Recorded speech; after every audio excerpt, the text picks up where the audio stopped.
Hello, comrades. So today we're going to be talking about James Baldwin's The Fire Next Time. And honestly, I've been struggling a lot to write my thoughts about James Baldwin. And this book in particular, it consists of two essays.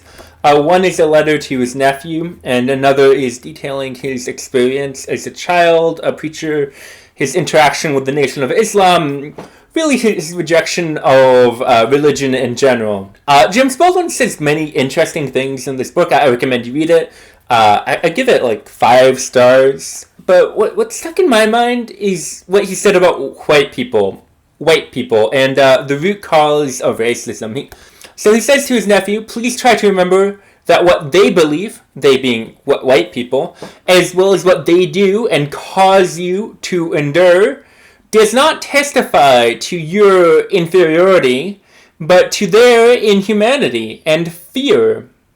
And I think this is fairly intuitive. That white people's racist attitudes are reflective of those white people and not reflective of black people. If someone's super racist to a black person, that's because the dude's racist, not because of anything to do with the black person. So James Baldwin goes on to say that if we could accept ourselves for how we are, and if we could see ourselves as we are, we would not have the problem of racism. That is to say, our racism is the result of our inability to accept reality and ourselves as we are. We can't see ourselves as we are. And so when we come across black people who destroy their image that we have of black people, and in so doing kind of destroy our image of ourselves, if someone's a white racist, they think they're superior to black people. So they come across a black person that doesn't seem inferior. It destroys not only the white person's image of black people, but also the white person's image of their self-image. And he says to his nephew that they need to be compassionate towards white people and loving and accepting. He says that to be a white person and to come across a black person who doesn't seem inferior, who doesn't fit into the mold, who destroys the image of black people and white people as we conceive it, would be to like wake up one morning and find the sun shining and all the stars aflame. And I've been thinking about that question of self-image a lot. And I think my question, is a white person. Obviously, there's a ton of really interesting stuff in this book. And once again, I do recommend you read The Fire Next Time. It's a wonderful book. But I, as a white person, how can I tell if I see myself as I am, if I accept reality for how it is? Because presumably that is a thing that is possible. He doesn't seem to think that it is impossible. I'd like to know if there is a test, if there is a way to tell if you can see yourself for how you are and not have that level of projection that really kind of harms other people. And if you don't see yourself as you are, if you can't accept yourself, what is the path forward?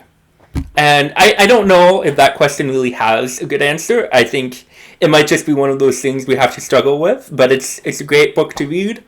And I think that's a great mentality to kind of set forward in a lot of different things, Am I creating a false projection of myself?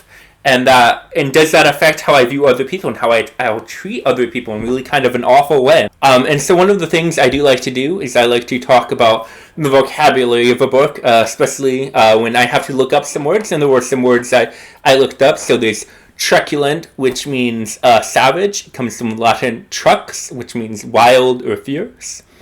There's adultish, which means like adult. I'd seen dolt, but I don't know if I'd seen doltish. I saw this word. I thought I'd look it up. Dolt is apparently related to dull, so it's kind of a foolish, a dull person, someone who's not that smart. There's fatuous, which also it means stupid. Apparently, there are a lot of words he needed to use for stupid. It comes from fatus in Latin. There's priapic, which means phallic. I don't remember the exact context, but it's a great word if you can find the right context. There's forbearing, meaning to be patient. So someone who's forbearing, they have to bear a lot. They have to be very patient.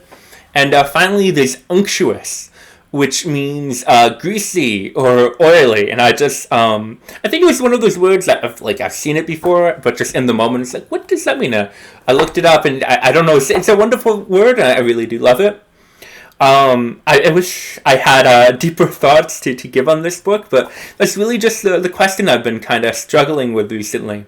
But if you'd like to see me talk more about classics of English language literature, you can watch this video. It's here or there. I don't know where, about the about Animal Farm. But don't forget to drop me a like before you go. And thank you so much for watching.